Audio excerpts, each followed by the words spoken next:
your comics universe, old and new. Episode 11 is here. Flying through the episodes, flying through the year. And glad to be here. I'm Blaze. Thank you for joining us. My sidekick, Zoey, will be joining us soon as well.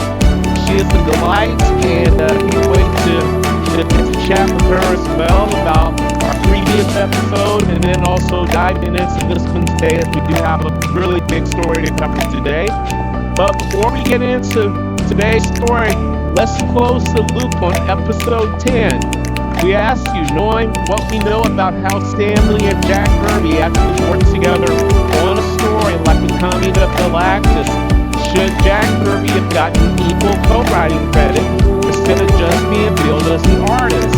And this one clearly hit a nerve, because the comments were not gentle. A lot of you pointed out that if Jack Kirby was the one plotting the story visually, panel by panel, before Lee ever wrote a word of dialogue, calling him just the artist undersells what he actually contributed to the story itself. But plenty of you also made the case that scripting, dialogue, and actual words on the page are their own distinct craft, and that giving equal writing credit retroactively rewrites a working relationship neither man necessarily saw the way at the time the story was written.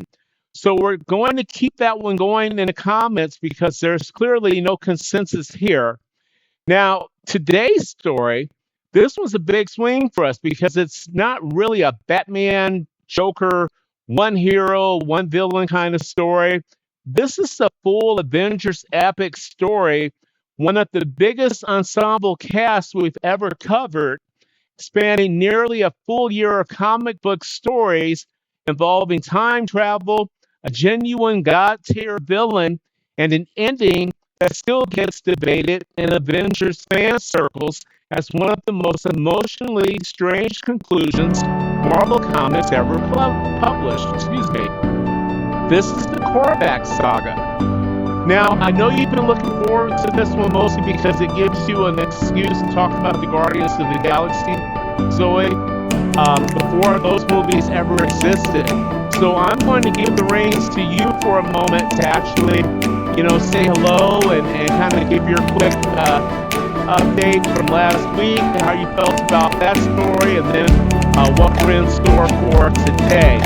So it's great to see you. I know it's been a couple of weeks, and hope you've been well, and I'm glad to be here. I know you are as well. Zoey, go ahead, the floor is yours. Hello, Blaze. I am good, thanks. It's good to be here, and I want to say hello, everyone. Here we are, after another 2 weeks for episode number 11. Wow. So, okay, my take on the Lee Kirby question. I don't think it's actually an either or. I think the honest answer is that the Marvel method itself was kind of a weird, undefined arrangement that comics didn't have great language for at the time, and we're applying a modern idea of rewriting credit to a process that didn't cleanly separate plot from script the way we expect today. If Kirby's laying out the entire story beat by beat before Lee touches it, that's writing. Full stop. Even if it doesn't look like a traditional script. Anyway, fight me in the comments. I know some of you have stronger opinions than mine. Okay, welcome to Powers and Panels, everyone. And today is a big one, you guys. This is not a one-on-one story. This is Avengers. This is time travelers from the 31st century. This is a villain who is basically a god by the time we meet him. I have been waiting for an excuse to talk about the original Guardians of the Galaxy, not the movie versions, the actual 1969 team. And today I finally get one. I will be back later to give my take and the listener question of the week. So Blaze, the floor is yours. Okay, so Zoey's not wrong. This one's got a lot of moving parts. Let's talk about the Korvac Saga. This is a story that ran through Avengers issues 167 through 1977. It was published in 1977 and 1978, written primarily by Jim Shooter with pencils from George Paris and others across the run. This was a shifting hands collaborative epic, even by the standards of teen books at the time, and it's often just called the Korvac Saga as shorthand, even though it wasn't originally branded or marketed that way. It earned that title retroactively because of how significant it became. Let's get into it. So, let me tell you about the story that ended with almost the entire Avengers roster dead on the same page and then quietly took it back. To understand the story, you have to start centuries in the future, the 31st century to be exact, which is also home to the original Guardians of the Galaxy, a team we're going to come back to in a minute. In that future, Earth has been conquered by an alien empire called the Badoon. Michael Korvac is a human living under Badoon occupation, and he's not a hero. He's a collaborator, a technician who works with the Badoon in exchange for better treatment. Eventually, the Badoon punish him anyway, mutilating him and rebuilding him as a cyborg, tethered to a life support chair in exchange for his continued service. Now, Korvac's turning point comes when he gets his hands on knowledge and power far beyond what a Badoon collaborator should ever touch. Using technology he steals, including, depending on the telling, drawing on the cosmic power associated with Galactus's own systems, Korvac transforms himself into something close to a living god. Immense cosmic power, the ability to reshape matter, and here's the part that makes him different from almost every cosmic villain we've covered. He doesn't want to conquer anything with it. He travels back in time to the present day, specifically because he wants to get away from the future he helped ruin. And he wants to fix the universe's problems quietly from the shadows without anyone stopping him or even knowing he's doing it. So Korvac settles on our planet, in Queens of all places, and builds himself an ordinary human disguise, a mortal identity, a normal life, a wife. The wife is Karina. And this is where the story gets stranger because Karina isn't just some new character invented for the story. She's the daughter of the Grandmaster, one of the cosmic elders of the universe, a being who's been an antagonist to the Avengers before in games of literal cosmic chance. Now, the Grandmaster essentially arranges for Karina to be with Korvac, partly as one of his own lone cosmic games. And Korvac and Karina settle into what looks like, on the surface, a completely mundane suburban married life, while Korvac quietly amasses more and more power, working toward a plan to eventually remake the universe according to his own idea of what would end suffering. And that's really the core tension of this whole story, because before a single punch is thrown, Korvac isn't hiding because he's weak. He's hiding because he's patient. And because on some level, even he understands that a being who has this kind of power showing up and announcing himself would immediately be treated as a threat that has to be stopped, even if his actual goal is closer to a utopian one. So here's where the Guardians of the Galaxy come in. And I want to be clear that this is the 1969 team created by Arnold Drake and Gene Colan, a completely different lineup from the movie versions that we've seen in the Marvel Comics universe in the recent movies. This team includes Vance Astro, a version of Captain America from an alternate future timeline. Yondu, yes, that same Yondu that we see in the current Guardian of the Galaxy movies, the most recent ones, but through a very different take on that character than what we see in film. Charlie 27 and Martin X, among others, in their native timeline, which is the 31st century. They know exactly what Michael Korvac eventually becomes and exactly how much damage he's already done. So when they get the chance to travel back to the present day, they do it specifically to stop him before that future ever happens. So the problem is when the Guardians arrive in the present day and they start trying to warn the Avengers about a cosmic level threat hiding somewhere on the planet, they don't have proof. They don't know exactly where Korvac is. And frankly, the Avengers have heard there's a secret godlike threat you need to trust us about before. So a big chunk of the middle of the saga is genuinely a mystery and a team up story.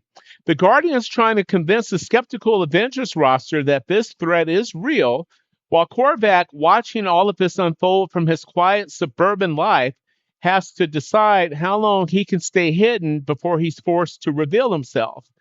Now, this is one of the things that make the Korvac saga stand out structurally from a lot of cosmic Marvel stories we've seen. It's slow. It's not immediate. It's slowly building over multiple issues where, excuse me, you have heroes arguing with each other about whether to believe outsiders from the future and about a villain who is actively trying to avoid the confrontation the readers know is coming. By the time Korvac is finally forced to reveal what he's become, the tension has been built up across almost the entire run.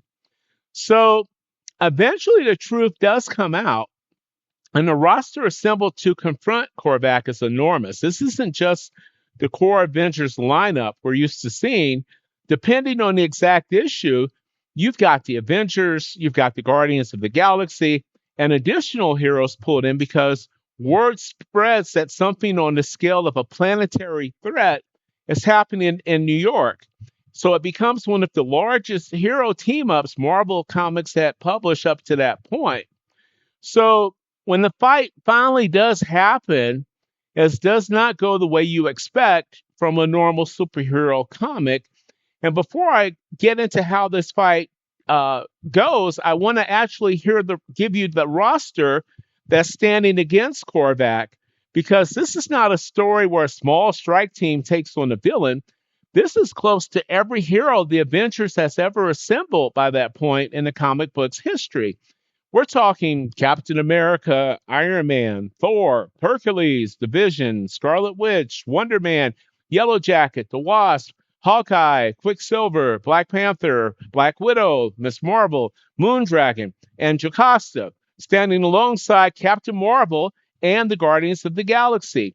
And to show you just how powerful Korvac actually was, that entire lineup, that wall of God-like beings and super soldiers and cosmic-powered heroes could not stop him. Not slow him down, not wound him in any lasting way. They just could not stop him. That's the perspective I want you to hold on to going into this fight, to show the level of power that Korvac was wielding. So by this point, Korvac is functionally a god level being in power, and the combined might of basically every Avenger hero present isn't a real threat to him. And the story doesn't pretend otherwise. One by one, across a genuinely startling sequence of pages, Korvac defeats the assembled heroes. Not with a drawn-out fight where everyone gets their moment. Several Avengers are shown being killed outright in quick succession, almost casually, which was shocking for readers at the time. This wasn't how team books usually treat their characters. The imagery of the Avengers being cut down one after another became one of the most talked about sequences of the entire run. But here's the turn, and it's the reason the story is remembered as more than just one big cosmic slugfest. Korvac's wife, Karina, has been present for all this, watching the man she loves, who she believed genuinely wanted to end suffering, not cause it, systematically slaughter Earth's greatest heroes to protect his plan. And watching that unfold breaks something in her, and grief and horror at what Korvac has become in that moment, Karina takes her own life in front of him. Now, Korvac actually seeing the woman he loves actually do this unexpected thing actually stops him. not the combined power of the Avengers, not a clever plan, not an ultimate weapon. It's the woman he loves dying in front of him, confronted with the fact that his supposedly noble plan has led directly to the death of the one person he loved and to the slaughter of a room full of heroes who were only ever trying to protect their world. So Korvac's entire justification collapses. He recognizes that if this is what his utopian vision requires, then the vision itself is corrupted at the root. So in the aftermath, Korvac undoes what he's done. The heroes who were killed in the confrontation are restored, and Korvac ends his own life rather than continue forward with a plan he can no longer justify to himself. The saga ends not with a villain defeated in combat, but with a villain who defeats himself morally in the space of a few panels, triggered by a death he never intended to cause. So the Korvac Saga's legacy in Marvel Comics is a little different from a lot of the stories we've covered because its influence isn't really about a single iconic scene or line. It's about structure. This was one of the first big Avengers epic stories where the heroes don't actually win through strength. They lose the fight decisively on the page, and the only reason it doesn't end in permanent tragedy is because the villain chooses to undo his own actions out of guilt. That's a genuinely unusual shape for a team book crossover event to take, especially in the late 70s. And it's a reference point for later Marvel writers who wanted to build comic scale stories where raw power alone could not be the solution. It's also worth noting how unusual Korvac, is as a villain archetype in general. He's not driven by conquest or hatred or even really by ego in the way a lot of cosmic level Marvel villains usually are. He's driven by something close to grief and idealism, curdled by absolute power, the idea that someone could actually accumulate godlike ability specifically because they want to fix things and still end up causing exactly the kind of harm they were trying to prevent. So there's a morally complicated shape for a final boss than most team books were actually doing at that time. So Korvac himself didn't stay dead in true comic book fashion. He's been brought back multiple times in later Marvel's comic stories, including significant reappearances built around the Guardians of the Galaxy franchise once that team became a much bigger part of Marvel's cosmic side in their universe in the 2000s and 2010s. Some of those later stories complicate or reinterpret parts of his original motivation, but the core of a man who became a godlike being who wanted to end suffering and cause the tragedy instead idea has stayed central to the character across most of these revivals. And I think it's that ultimately why this saga still gets brought up by longtime Avengers readers, even though it doesn't have the same pop culture name recognition as something like The Killing Joke or The Death of Superman. It's a story about the idea that overwhelming power doesn't actually solve the problem of what to do with grief or love or guilt, and that the thing that stops a godlike being isn't always a bigger hammer. Sometimes it's just watching what your power has already cost. So it's a great story, and again, it's a huge story. If you want to read it, it's collected under the Korvac Saga trade paper book title, and it holds up as a genuinely different kind of Avengers story. If you're used to more straightforward heroes punch the bad guy until he loses epics, this is completely different. So I do want to bring in my trusty sidekick Zoey. I'm always look forward to hearing what she has to say, and I'm sure she's got quite a bit to say about this story. So I'm going to get Zoey back on. Zoey, this has been a huge Avengers epic story, unlike anything we've covered so far. I'd love to hear what you got to say, so take it away. Okay, lighter thing first, because I earned it. I looked up the original 1969 Guardians of the Galaxy costumes while Blaze was talking, and I need everyone to know that Yankee's original look has absolutely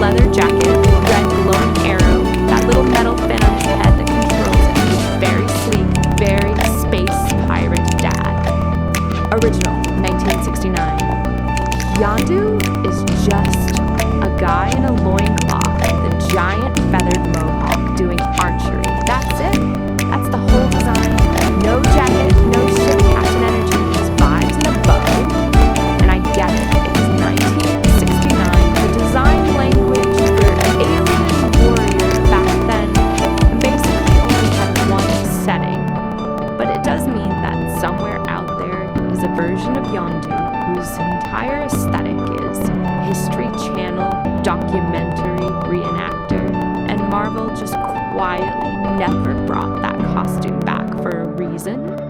Honestly, if they'd kept the original look for the movies, half of the I am Groot jokes would have had to be replaced with somebody asking Yondu where he parked his horse. I'm not saying it's bad, I'm saying whoever adapted this for film did some serious creative reinvention, and I respect the confidence, okay? Serious now, the Karina thing actually got me more than I expected going in. Because usually in these big cosmic stories, the reason the villain stops is some kind of realization the villain has on his own. He looks inward, he has an epiphany, whatever. But this isn't that. Korvac doesn't stop because he suddenly understands he's wrong. He stops because someone he loved was so horrified by what she watched him become that she couldn't live with it. That's a much sadder, much more human reason for a god to give up godhood, and I think it's part of why this story sticks with people even without a single unforgettable villain monologue. Okay, question of the week, given everything we just talked about. Korvac's actual goal being to end suffering, not cause it. And the fact that the only thing that stopped him was grief, not combat. Do you think Korvac deserves to be filed alongside villains like Thanos and Galactus? Or is he actually more of a tragic figure who got lumped in with cosmic bad guy stories because of how the fight looked on the page? Drop your take in the comments. I want to know where people land because I don't think this one's as clean a villain case as it looks on the cover. This story was a treat for me getting to do a story with the original Guardians of the Galaxy team, and I can't wait to join you all in another couple of weeks. Blaze, back to you to wrap it up. Okay, so I always love Zoey's takes. She always brings some fun, humorous takes as well, and some very insightful things. Zoey's great. So, I think, she made a better case than I could have. I think, and I do want to say thank you all for listening to Powers and Panels. I'm Blaze. You just heard from Zoey. We will see you back in 2 weeks for episode 12. Which we are excited to do. It will be an Iron Man story, actually. We have not covered the Armored Avenger so far, this own story. So we're excited to do that. We're going to stick around the Marvel Universe for a little bit, and we'll be jumping into an Iron Man story. And I just want to thank you guys again for listening to me and Zoey. It means a lot. Please, tell friends and family about us. We appreciate it. We're glad to be here. We enjoy putting out these stories and bringing awareness to some really great stories that have been shared throughout the years and created by some epic, story writing and artistic teams in the Marvel and DC universe. So we're excited to be back in a couple weeks, and I just want to say until then, please keep reading, keep thinking, and please enjoy those great movies and stories that are being put out by both Marvel and DC. And I just want to provide these words to remember that the most powerful being in the universe still couldn't survive losing the one person he loved. So until then, please be safe. We thank you, and we'll see you guys and gals soon.